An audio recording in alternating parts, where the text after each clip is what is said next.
ॐ सहनाववतु सहनौ भुनक्तु सह वीर्यं करवावहै तेजस्विनावधीतमस्तु मा विद्विषावहै।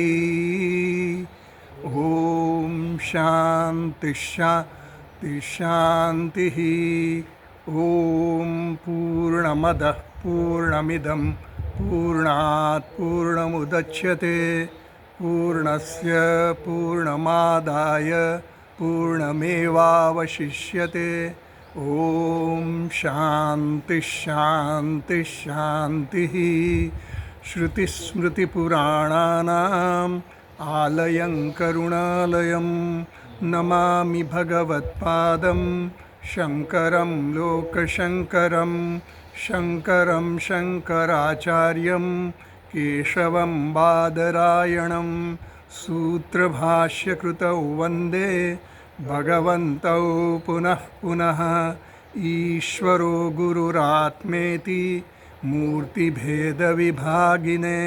व्योमवद्व्याप्तदेहाय दक्षिणामूर्तये नमः। ॐ आप्यायन्तु ममाङ्गानि आप्यायन्तु ममाङ्गानि वाक्प्राणश्चक्षुश्रोत्रमथो बलमिन्द्रियाणि च सर्वाणि। वाक्प्राणश्चक्षुश्रोत्रमथो बलमिन्द्रियाणि च सर्वाणि। सर्वं ब्रह्मोपनिषदं सर्वं ब्रह्मोपनिषदं माहं ब्रह्म निराकुर्यां ब्रह्म निराकुर्यां मा ब्रह्म निराकरोत् निराकरोत्। अनिराकरणमस्त्वनिराकरणं मे अस्तु करणं मे अस्तु। तदात्मनि निरतेय उपनिषत्सु धर्मास्ते मयि सन्तु निरतेय उपनिषत्सु धर्मास्ते मयि सन्तु ते मयि सन्तु। ॐ शान्ति शान्ति शान्तिः शान्ति शान्तिः। કેનોપનિષદનો ખંડ બીજો મંત્ર નંબર 4 આપણે વાંચીએ, પેજ નંબર 62। प्रतिबोध विदितं मतं अमृतत्वं हि विन्दते आत्मना विन्दते वीर्यं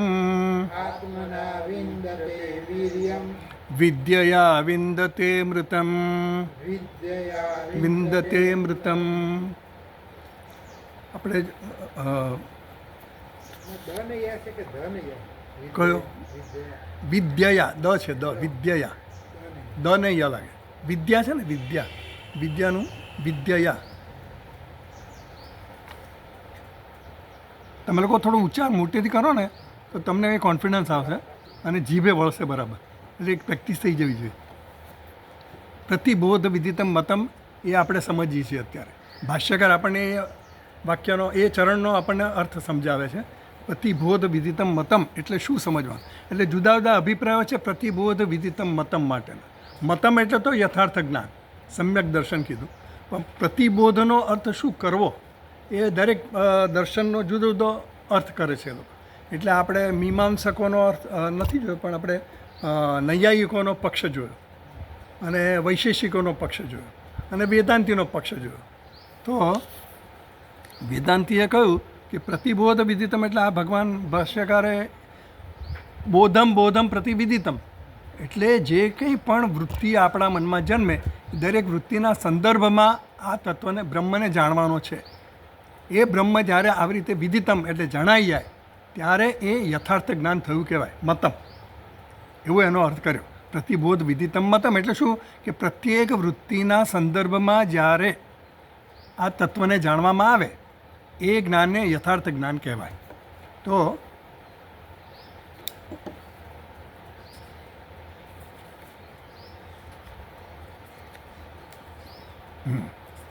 પેજ નંબર 68 પર જોઈએ જરા. પહેલાં તો આપણે નૈયાયિકોનો પક્ષ જોયો. નૈયાયિકો અનુમાનને પ્રમાણ ગણે છે. એટલે ત્યાં દાખલો આપ્યો ને કે વૃક્ષની ડાળી હલતી હોય એનું ચલન દેખાય તો આપણે એના ઉપરથી વાયુનું અનુમાન કરી શકીએ. એટલે જે કંઈ પણ વૃત્તિમાં જ્ઞાન જન્મે છે ને એ વૃત્તિમાં જે જ્ઞાન જન્મે છે એ જ્ઞાન જન્મવા માટે, કારણ કે જ્ઞાન જન્મવું એટલે જ્ઞાનની ક્રિયા થવી, તો ક્રિયા થાય તો ક્રિયાનો કોઈ કર્તા હોવો જોઈએ. એટલે જ્યારે આપણને જ્ઞાન થાય તો એનો કર્તા હોવો જોઈએ, એટલે કે કોઈ જ્ઞાતા હોવો જોઈએ જે જ્ઞાન થાય એનો. તો એ જ્ઞાતા જે છે એ અનુમાનથી નક્કી થાય છે, કારણ કે જ્ઞાતા દેખાતો નથી આપણને. અનુમાન સાચું પણ હોઈ શકે ને ખોટું પણ હોઈ શકે. હા, અનુમાન એવું છે કે અનુમાનમાં એના જે બધા અવયવો છે અનુમાનના એ પૂર્ણ થવા જોઈએ. એ સમાવેશ એનો થઈ જાય તો વાંધો નહીં. દૃષ્ટાંત છે, હેતુ છે, એ બધા એના અનુમાનના પ્રમાણના બધા અવયવો છે. એ અવયવોમાં આવી જાય ને તો બરાબર છે. એનું દૃષ્ટાંત હોય, એની વ્યાપ્તિ હોય. જેમ કે પર્વતો ધૂમવાન, પર્વત પર ધુમાડો છે તો એના પછી યત્ર અત્ર ધૂમ તત્ર તત્ર વની, એ શું વ્યાપ્તિ છે. વ્યાપ્તિ એટલે સાહચર્ય. એટલે જ્યાં જ્યાં ધુમાડો અને અગ્નિ બંને સાથે હોય ને એવું ક્યાંક જોવામાં આવ્યું હોય તો એ એક સાહચર્ય થઈ ગયું કે જ્યાં ધુમાડો હોય ત્યાં અગ્નિ હોય ને હોય જ. હા, એટલે બંને સાથે હોય, બંને સાથે જ જાય.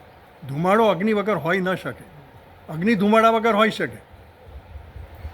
આમ પરસ્પર એવી રીતે નથી. તો એમ કહે છે કે અનુમાનથી જેમ આપણે વૃક્ષની ડાળી હલતી હોય તો વાયુનું અનુમાન કરી શકીએ, એમ આપણને જ્ઞાન થાય છે વૃત્તિ દ્વારા. તો વૃત્તિ દ્વારા જે જ્ઞાન થાય છે તો એનો કોઈ જ્ઞાતા હોવો જોઈએ, એવું આ નૈયાયિકોનો પક્ષ છે. એટલે કે અનુમાનને પ્રમાણમાં, કે મોટાભાગનું બધું અનુમાનથી જ, આપણે પણ અનુમાનથી, બહાર ચપ્પલ પડ્યા છે, દરવાજો ખુલ્લો છે એટલે ક્લાસ ચાલતો હોવો જોઈએ. બહાર વરસાદ પડ્યો હોય તો રસ્તા ભીના હોય તો આપણે અનુમાન બાંધીએ ભાઈ વરસાદ આવ્યો હોય છે. પછી અનુમાને હોય, અર્થાપત્તિ હોય, બધા એવા બધા બધા સૂક્ષ્મ ભેદો છે બધા પ્રમાણોના, પણ એ લોકો અનુમાનને પ્રમાણ ગણી અને પછી આ બધું કરતા હોય છે. એટલે એમનું કહેવું એવું છે કે અનુમાન પ્રમાણથી જ્ઞાતાનું આપણે અનુમાન કરીએ છીએ. એટલે આ આત્મા જે છે, જે આ તત્વ છે, એ કેવો છે? જ્ઞાતા છે. વેદાંતિના પક્ષમાં શું છે? આત્મા કેવો છે? જ્ઞાતા નથી, જ્ઞાન સ્વરૂપ છે. સ્વરૂપ અને જ્ઞાતા, જ્ઞાતા એટલે આશ્રય બન્યો. જ્ઞાનનો આશ્રય એટલે જ્ઞાતા કહેવાય. સમજ પડે ને? જ્ઞાનનો આશ્રય જે હોય એ જ્ઞાતા કહેવાય. તો જ્ઞાતા જે છે એ કેવો છે? કોનો આશ્રય છે? ક્રિયા અને ગુણનો આશ્રય છે. કોઈ પણ ક્રિયા થાય એનો જાણવાની ક્રિયાનો આશ્રય થયો ને જ્ઞાતા. અને ગુણ એટલે કોઈ પણ ગુણ હોય. ધારો કે એના વિશે વૃત્તિ કોઈ જન્મી તો એનો રંગ હોય, એના કોઈ પણ ગુણ હોય તો ગુણની પણ એમાંથી આપણને એ આશ્રય બને. કારણ કે ગુણ અધર ન જ હોય, ગુણને પણ આશ્રયની જરૂર છે. જેમ આપણે જોયું ને કે ભાઈ આ પેન છે તો પેન કેવી છે, કયા રંગની છે, તો એનો ગુણ શું છે? તો કે ભાઈ એનો ગુણ છે બ્લુ કલર, ભૂરો કલર. તો ભૂરો કલર ક્યાં તો દિવાલ પર હોય, ક્યાં તો કોઈ કાપડ પર હોય, ક્યાં તો કોઈ પદાર્થ પર હોય. એનો આશ્રય કોઈ હોવો જોઈએ. ગુણ એકદમ ઇન્ડિપેન્ડન્ટલી સ્વતંત્ર રીતે ગુણ આપણને જોવા ન મળે, એના આશ્રયની જરૂર છે. એમ ક્રિયાનો પણ કોઈ આશ્રય હોવો જોઈએ. આ લેખન ક્રિયાનું કર્મ કરે છે, ક્રિયા કરે છે, તો લેખન ક્રિયાની જે કંઈ પણ પ્રવૃત્તિ થાય છે એનો આશ્રય કોણ છે? તો આ પેન છે. પછી બીજું શું છે કે ક્રિયા જે હોય અને ગુણ હોય એ એક જ પદાર્થમાં રહેલું છે, એ પણ અલગ અલગ હોઈ શકે, એક જ જગ્યાએ હોય એવું નહીં. એના આશ્રય પણ બદલાય. ધારો કે બ્લુ કલર છે, આ ભૂરો કલર છે, દિવાલ પર પણ હોય, વસ્ત્ર પર પણ હોય. એટલે બ્લુ કલર ખાલી પેનમાં જ હોય એવું જ નક્કી નથી. એટલે આશ્રય પણ બદલાય, એની જે ક્રિયા છે એ પણ બદલાય. ખાલી આ પેન જ જે ક્રિયા કરે છે લખવાની, તો ચોક પણ કરે, પેન પણ કરે, બીજી અનેક વસ્તુ કરી શકે, પેન્સિલ પણ કરે. તો આશય જે છે એમાં ક્રિયા અને ગુણનો આશય ખરો, પણ એ આશય પણ કેવો છે કે એની સાથે હંમેશા એની સાથે જોડાયેલો એવું નથી. એટલે ગુણ ક્રિયાનો આશ્રય જે જ્ઞાતા છે, તો એ જ્ઞાતા કેવો છે? જ્ઞાન ક્રિયાનો આશ્રય છે. એવું નૈયાયિકોનો પક્ષ એવું કીધું. તો એ લોકો અનુમાનથી નક્કી કર્યું કે આત્મા કેવો છે? જ્ઞાતા છે. તો આપણે કીધું કે તમે જો જ્ઞાતાને આત્માને જ્ઞાતા બનાવી દો તો પછી શ્રુતિની વિરુદ્ધ થાય. કારણ કે જ્ઞાતા તો કેવો છે? બદલાતો છે, પરિવર્તનશીલ છે. જાગ્રત સ્વપ્નમાં જ્ઞાતા જ અમુક રીતનો છે, સુષુપ્તિમાં તો જ્ઞાતા રહેતો જ નથી, તો જ્ઞાતા જતો રહો. એટલે એની વૃદ્ધિ પણ થાય, સત્વ રજસ તમસ જે કંઈ વૃત્તિઓ મનમાં જન્મે એ બધી વૃત્તિઓનો જ્ઞાતા જે હોય એ પણ બદલાતો રહે. તો જ્ઞાતા બદલાય તે પરિવર્તનશીલ થાય એટલે વિકારી થઈ ગયો. આત્મા તો વિકારી ન થાય, આત્મા તો કેવો છે, નિર્વિકાર છે. એટલે એના માટે એ લોકોએ આપણને ઉદ્ધૃત કર્યા શ્રુતિના વાક્યો.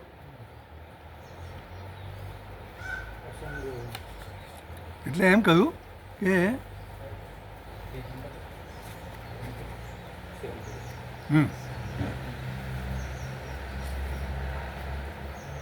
યદા બોધ એટલે બોધ એટલે જ્ઞાન જ્યારે થાય ત્યારે જ્ઞાન જન્મે પણ છે અને નાશ પણ પામે છે. કારણ કે અત્યારે મને આ વિષયનું જ્ઞાન થયું, પછી વિષય બદલાય એટલે નવું જ્ઞાન થાય, એટલે જ્ઞાતા પણ એ સાથે સાથે બદલાતો જાય. અત્યારે હું ઘટક જ્ઞાતા છું, પછી પટક જ્ઞાતા બનું, પછી મઠક જ્ઞાતા બનું. એટલે જ્ઞાતા પણ જ્ઞેય પદાર્થની સાથે બદલાતો જાય, એટલે પરિવર્તનશીલ એટલે વિકારી બની ગયો. જ્ઞાતા એ વેશ છે. વેશ છે. વેશ બદલાતો રહે. જેમ વૃત્તિ બદલાય એમ જેમ વિષય બદલાય એમ એનો વેશ પણ બદલાય. દ્રષ્ટા અને દૃશ્ય બદલા. દ્રષ્ટા જે છે એ પણ દૃશ્યના સંદર્ભમાં બદલાતો રહે છે, એટલે એ પરિવર્તનશીલ છે. એટલે યદા બોધ નશ્યતિ તદા નષ્ટ બોધ દ્રવ્યમાં. એટલે આ જ્યારે બોધ નાશ પામે ત્યારે પછી આ કેવો રહે છે, સુષુપ્તિમાં તો કોઈ જ્ઞાન નથી, જ્ઞાતા નથી. તો જ્ઞાતા નથી કેમ? કારણ કે જ્ઞાતા જ્ઞેય વિષય નથી. સુષુપ્તિમાં કોઈ વિષય નથી. વિષય હોય તો જ્ઞાતા બને. હવે જ્ઞાતા રહ્યો નહીં તો જ્ઞાતા નાશ પામ્યો, તો તે વખતે શું રહે? તો કે દ્રવ્ય માત્ર થઈ જાય. તે વખતે આ કેવો રહે છે? દ્રવ્ય માત્ર બની જાય આત્મા. તો આત્મા દ્રવ્ય બને તો શું થાય? દ્રવ્ય તો જડ છે, તો આત્મા કેવો બની ગયો? જડ બની ગયો. તો એ જડ બન્યો એ આપણને ચાલે નહીં. એટલે એમ કહે છે આત્મા દ્રવ્ય માત્ર નિર્વિશેષ. હું પેજ નંબર 66 પર વાંચું છું ભાષ્યમાં. આ તો થોડું આપણે રિવિઝન કરી લઈએ. તો ચોથી લાઈનમાં કહે છે, છેલ્લો શબ્દ છે, તત્ર એવમ સતી વિક્રિયાત્મક સાવયવ અનિત્ય અશુદ્ધ ઇત્યાદયો દોષા ન પરિહર્તુમ શક્યતે. તમે જો આત્માને જ્ઞાતા માનો તો એમાં આ બધા દોષ આવી જાય. આત્મા વિકારી બની જાય, આત્મા સાવયવ બની જાય. કોઈ પણ અવયવવાળી વસ્તુ હોય એ વિકારી બને. અવયવવાળી વસ્તુ એ વિકારી બને. જે નિરવયવ હોય, નિરવયવ તો એક જ માત્ર છે, આત્મા છે. તો એ નિરવયવ વસ્તુ શું છે? એમાં કોઈ વિકાર ન થાય. વિકાર થવા માટે અવયવ છૂટા પડી જાય. વિકાર થવા માટે અવયવમાં કંઈ કોન્ફિગરેશનમાં કંઈ ફેરફાર થવો જોઈએ, એ નથી થતો. કારણ કે અહીંયા આત્મા કેવો છે? નિરવયવ છે. આકાશ કેવું છે? નિરવયવ છે. આકાશનો દાખલો આપીએ તો વિક્રિયાત્મક સાવયવ અનિત્ય. તો આત્મા કેવો થઈ જાય? અનિત્ય થઈ જાય. જો એને જ્ઞાતા માનો તો કેવો થઈ જાય? અનિત્ય થઈ જાય. જાગ્રતમાં જુદો, સ્વપ્નમાં જુદો, અને સુષુપ્તિમાં તો છે જ નહીં, એટલે અનિત્ય થઈ ગયો. પછી અશુદ્ધ થઈ ગયો. અશુદ્ધ થઈ ગયો એટલે અશુદ્ધ એટલે એમાં કોઈ બીજા કોઈ પદાર્થ મિક્સ થઈ જાય ને ત્યારે અશુદ્ધિ આવે. મૂળભૂત જે પદાર્થ છે, જે મૂળ તત્વ હોય, એમાં કંઈ બીજો પદાર્થ મિક્સ થાય તો અશુદ્ધિ. અશુદ્ધિ બહાર ફોરેન મટીરિયલ એમાં એડ થાય તો જ એમ અશુદ્ધિ કહેવાય. તો આત્મા તો એકદમ કેવો છે? શુદ્ધ છે, નિત્ય શુદ્ધ બુદ્ધ મુક્ત કહીએ. એમાં કંઈક મિક્સચર ક્યારે થાય? કોઈ મિશ્રણ ક્યારે થાય? કોઈ બીજી વસ્તુ હોય તો થાય. આત્મા તો એક અદ્વિતીય છે, એમાં કોઈ અવયવ પણ નથી. કોઈ અવયવવાળી વસ્તુ હોય એ બીજી અવયવવાળી વસ્તુ સાથે જોડાય તો એમાં અશુદ્ધિ આવે. તો એ પણ એમાંથી તો આ બધા દોષો આવી જાય. જો આત્માને તમે જ્ઞાતા માનો, નૈયાયિકના પક્ષ પ્રમાણે લઈએ તો જ્ઞાતા કેવું બને? જ્ઞાતા તો પરિવર્તનશીલ, વિકારી, અવયવવાળો આવો થઈ જાય, અનિત્ય બની જાય. તો એ દોષ આવી જાય છે. તો આ દોષનો તો પછી એનો પરિહાર કરવો સંભવ નથી. એટલે તમારો જે મત છે એ ખોટો છે, એટલે ચાલે એવો નથી, યોગ્ય નથી. પછી આગળ લીધો, યદ્યપિ કણાદાનામ આત્મ મન સંયોગજ બોધ આત્મની સમવૈતી. કણાદ લોકો જે છે એટલે કે વૈશેષિક લોકો, એ લોકો એમ માને છે કે આત્મા અને મનનો જ્યારે સંયોગ થાય ત્યારે આત્મામાં જે સમવાય સંબંધથી રહેલું જે ચેતન તત્વ છે, ચેતના છે, એ ચેતના જ્યારે મન સાથેનો સંયોગ થાય ત્યારે જે ચેતના પ્રગટ થાય, અભિવ્યક્ત થાય. અવ્યક્ત રૂપે રહેલી છે. અવ્યક્ત રૂપે એટલે એ પ્રગટ થયેલી નથી, દેખાતી નથી, એનો કંઈ આપણને અનુભવ થતો નથી. પણ જ્યારે મન સાથે સંયોગ થાય ત્યારે એ ચેતના પ્રગટ થાય અને પછી એની અભિવ્યક્તિ થાય છે, એટલે પછી એ વ્યક્ત થાય એમ કહે છે. તો યદ્યપિ કણાદાનામ આત્મમન સંયોગ જ બોધ આત્મની સમવેદ, એટલે આત્માનો સમવાય સંબંધ રહેલો છે મનની સાથે. કેવી રીતે? ચેતના દ્વારા. સમવાય સંબંધ એટલે આમ તો ઉપાદાન કારણે અને સમવાય સંબંધ જ કહેવાય. સમવાય સંબંધ એટલે હંમેશા એની સાથે રહે. જેમ સોનું જે છે તો સોનું બધા અલંકારોમાં સમવાય સંબંધથી રહેલું એમ કહેવાય. માટી છે તો એ ઘડા વગેરે પાત્રોમાં સમવાયી સંબંધથી રહેલું છે. પણ આ સમવાયી સંબંધ એ લોકો જે શબ્દ વાપરે છે સમવાયી સંબંધ, એમાં અમુક પછી જુદા બધા પેલા છે, એના સંબંધો જુદા જુદા છે, એટલે આપણને એ બહુ એનો સ્ટડી નથી. પણ કહેવાનો મતલબ એવો છે કે આત્મા જ્યારે મનની સાથે સંયોજાય તો મન સાથે સંયોજાય ત્યારે ચેતના પ્રગટ થાય છે. પણ ચેતના એમાં રહેલી છે. શેમાં રહેલી છે? આત્મામાં. કેવી રીતે રહેલી છે? સમવાયી સંબંધથી રહેલી છે. એ આત્માની સમવાયી સંબંધથી રહેલી ચેતના જ્યારે મન સાથે સંયોગ થાય આત્માનો ત્યારે પ્રગટ થાય એવું કહેવાય. તો અતઃ આત્માની બોધૃત્વમ નતું વિક્રિયાત્મક આત્મા, એટલે આત્મા વિક્રિય નથી. એ લોકોની દ્રષ્ટિએ આત્મા વિકારી નથી બનતો. વિકારી ક્યારે બને? આત્મામાં સીધો કંઈ વિકાર આવે તો થાય. હવે આત્મામાં પેલું તો રહેલું છે સમવાયી સંબંધ, એટલે મનના સંબંધની અપેક્ષાથી એ રહેલું છે, એટલે એમાં વિકાર હજી થયો નથી. જ્યાં સુધી મન સાથે સંયોગ થયો નથી ત્યાં સુધી કોઈ વિકાર એમાં જન્મ્યો નથી. એટલે એમ કે છે એ વિક્રિયાત્મક નથી આત્મા. અમે જે આત્મા માનીએ છીએ એ આત્મા વિકારી નથી.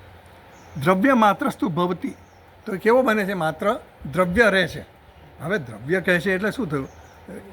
ઘટ ઇવ રાગ સમવાય, એટલે જેમ રાગ સમવાય એટલે ઘટમાં જે પેલો લાલ રંગ આપણે કહ્યો કે ઘટમાં લાલ રંગ જે છે સમવાયી સંબંધથી રહેલો છે, એમાં છે ખરો, પણ એને એ અભિવ્યક્ત થવા માટે કંઈક બીજાની અપેક્ષા છે. કોની અપેક્ષા છે? અગ્નિ સાથેના સંપર્કની અપેક્ષા છે. એટલે એમ કહે છે ઘટ ઇવ રાગ સમવાય, દ્રવ્ય માત્ર ખરું પણ એ કંઈક અપેક્ષા રાખે છે. અસ્મિન પક્ષે, એટલે એ પક્ષ જે કયો કોનો? કણાદાદીનો, એટલે કે વૈશેષિકોનો. એ પક્ષમાં શું છે? પક્ષેપી અચેતનમ દ્રવ્ય માત્રમ બ્રહ્મ, તો બ્રહ્મ તો એ લોકોની દ્રષ્ટિએ પણ દ્રવ્ય જ બને છે, એટલે કે જળ જ બને છે. એટલે બ્રહ્મ જળ બની ગયું તો એ પણ શ્રુતિનો વિરોધ થાય છે. કઈ શ્રુતિ છે? તો કે વિજ્ઞાનમ આનંદમ બ્રહ્મ ઇત્યાદ્યાહ શ્રુતય બાધિતા હશુ. તો તમે આ રીતે જો એનો અર્થ કરો તો આ શ્રુતિ બાધિત થઈ જાય, એ પસંદ નથી અમને. શ્રુતિને આપણે પ્રમાણ ગણીએ. જો પ્રમાણને જ બાધિત કરી નાખતો હોય તો પછી એ જ્ઞાન તો કેવું કહેવાય? એ પ્રમાણિત ન થાય જ્ઞાન. એટલે એમ કહે છે આત્મન, પછી આગળ કહે છે છેલ્લી લાઈનમાં, આત્મન નિરવયત્વેન પ્રદેશ અભાવાત નિત્ય સંયુક્તત્વાચ મનસ સ્મૃતિ ઉત્પત્તિ નિયમ અનુપપત્તિ અપરિહાર્યા સ્યાત. વળી તમારો જે નિયમ છે, આમ તો બધાનો નિયમ છે, એમનો નિયમ નથી, કે યા સ્મૃતિ સા અનુભવ પૂર્વિકા. જે કંઈ પણ સ્મૃતિ જન્મે આપણા મનમાં તે અનુભવના આધારે જન્મ થયો. જે અનુભવ થયો એની સ્મૃતિ જન્મે. કોઈનો અનુભવ થયો જ ન એની સ્મૃતિ. કોઈ ફલાણી વ્યક્તિ છે જેનો મને અનુભવ તમને અનુભવ ન થયો તો તમને એની સ્મૃતિ ન થાય, મને થાય. એમ કોઈ વસ્તુનો, પદાર્થનો, કોઈનો પણ. તો એમ કહે છે કે તમારો જે આ નિયમ છે અનુભવ પૂર્વિકા જે સ્મૃતિ છે એ સ્મૃતિ હવે એવું છે કે તમે એમ કીધું કે આત્મા જ્યારે મનની સાથે સંયોજાય ત્યારે એ ચેતના પ્રગટ થાય એની. તો હવે જ્યારે આત્માનો મન સાથે સંયોગ થાય ત્યારે એ સ્મૃતિ જન્મી કહેવાય. ક્યારે કહેવાય? જ્યારે સ્મૃતિ એટલે શું કે આપણા પૂર્વના જે અનુભવો છે એના સંસ્કાર પડેલા છે અને એ સંસ્કારને પ્રગટ થવા માટે મનના સંયોગની અપેક્ષા છે. જ્યારે મનનો સંયોગ થાય ત્યારે સ્મૃતિ પ્રગટ થાય. હવે મન તો કેવું છે? મર્યાદિત છે. આત્મા કેવો છે? સર્વવ્યાપી છે, સર્વત્ર છે. હવે આત્મા તો સર્વવ્યાપી છે એટલે હંમેશા છે જ. તો મન પણ છે, જ્યાં મન છે ત્યાં આત્મા તો છે જ. તો મનમાં તો શું રહેલું છે? આ સ્મૃતિ પણ રહેલી છે. અને બીજું શું કીધું એ લોકોએ? મન સાથે જ્યારે આત્માનો સંયોગ થાય ત્યારે ચેતના પ્રગટ થાય, જ્ઞાન પ્રગટ થાય. તો મન સાથે જ્યારે સંયોગ થયો તો જ્યારે તો એવું કહેવાનો સવાલ જ નહીં, કારણ કે આત્મા સર્વવ્યાપી છે, સતત એનો તો કોન્ટેક્ટ છે જ બધા સાથે. તો મન સાથે પણ એનો સંયોગ થાય તો જ્યારે એ પ્રગટ થાય તો એ અનુભવ થાય આપણે. એટલે એવું છે કે આપણે કોઈ પદાર્થ પ્રત્યક્ષ જોઈએ તો પ્રત્યક્ષ જોઈએ તો કેવી રીતે જોઈએ? મન ઇન્દ્રિય દ્વારા બહાર જાય, એ વિષયનો સંપર્ક કરે, એના આકારની વૃત્તિ જન્મે, અને વૃત્તિને જ્યારે આત્મા પ્રકાશિત કરે ત્યારે એ વૃત્તિનું જ્ઞાન આપણને થાય. એ આખી પ્રક્રિયા છે. તો મન દ્વારા જ આપણને જ્ઞાન થાય છે. કયું? અનુભવનું, પ્રત્યક્ષ જ્ઞાન. પ્રત્યક્ષ જ્ઞાન એટલે અનુભવ, પ્રત્યક્ષ અનુભવ. અને જે સ્મૃતિ છે એ પૂર્વના અનુભવની વાત છે.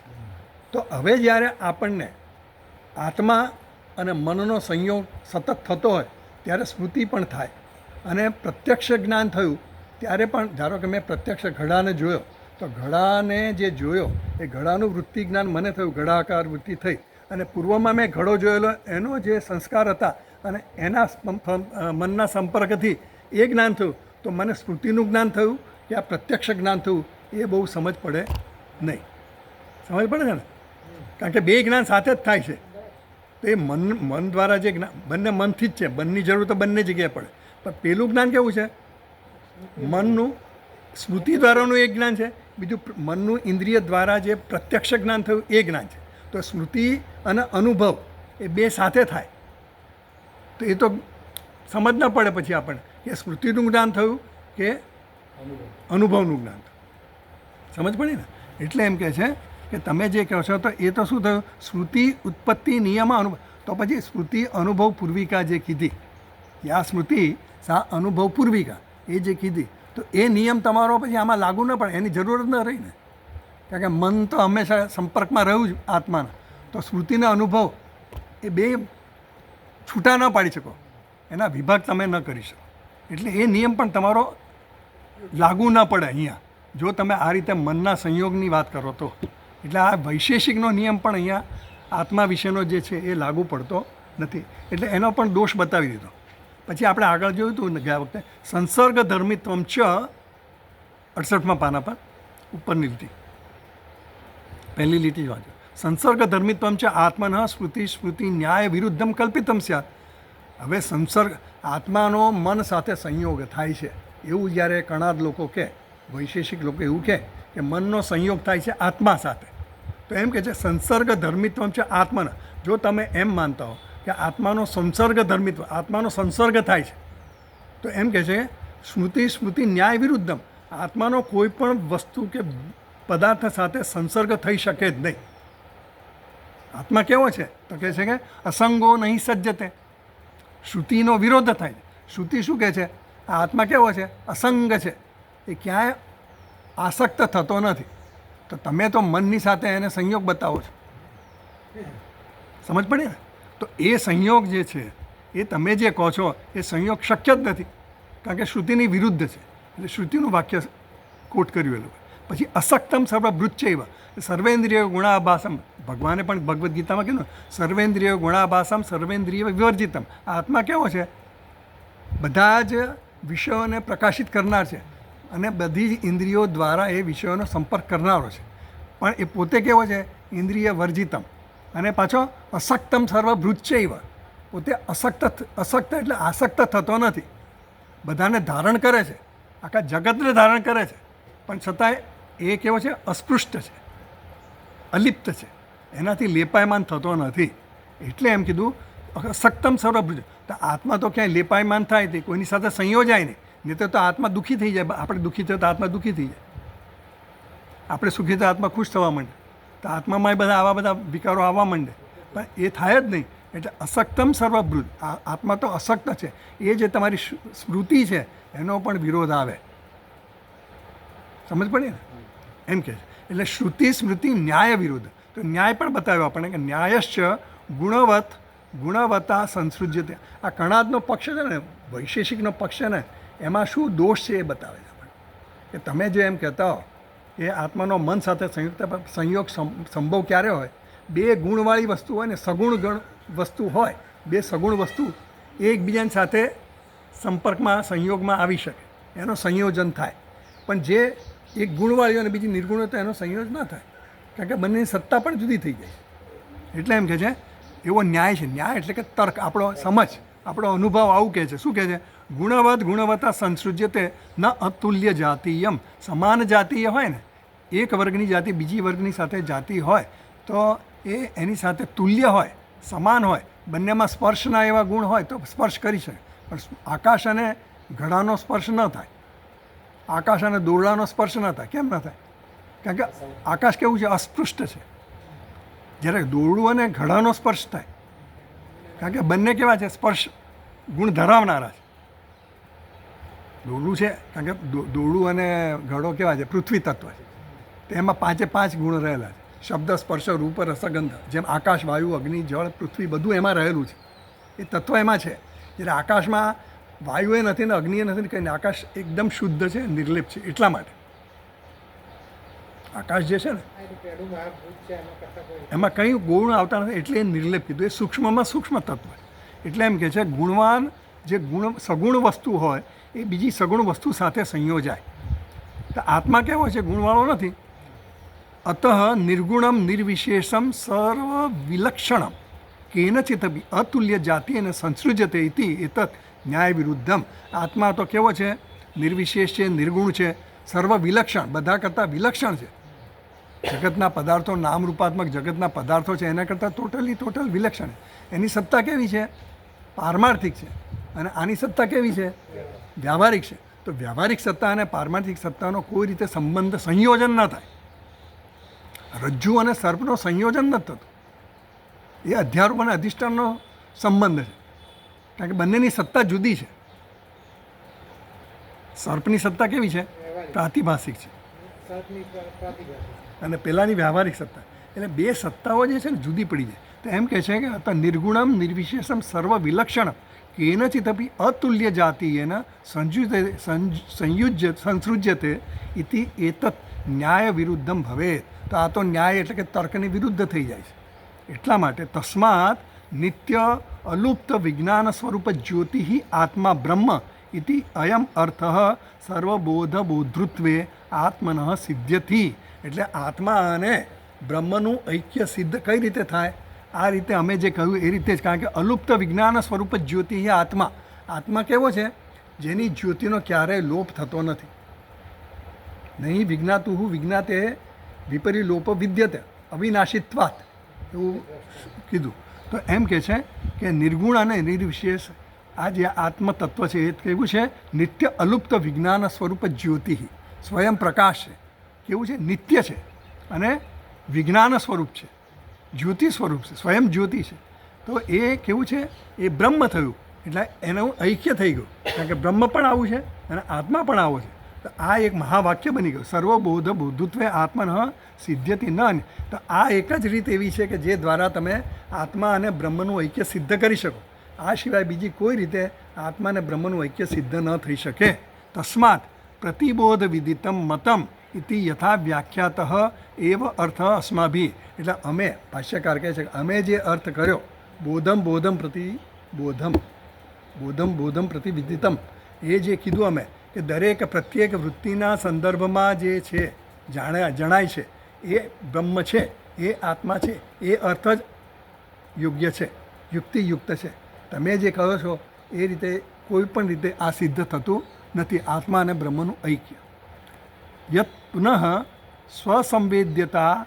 હવે બીજો પક્ષ આવ્યો, બીજાનો અભિપ્રાય એવો છે કે આત્મા કેવો છે? તો કે સ્વસંવેદ્ય છે. આત્મા પોતે જ પોતાને જાણે છે. સ્વસંવેદ્ય, સ્વ એટલે પોતે, સંવેદ્ય એટલે પોતાને જાણે છે.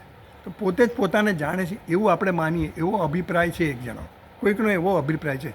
યત પુનઃ સસંવેદ્યતા પ્રતિબોધ વિદિતમિતિ અસ્ય વાક્યસ્ય અર્થ વર્ણ્યતે.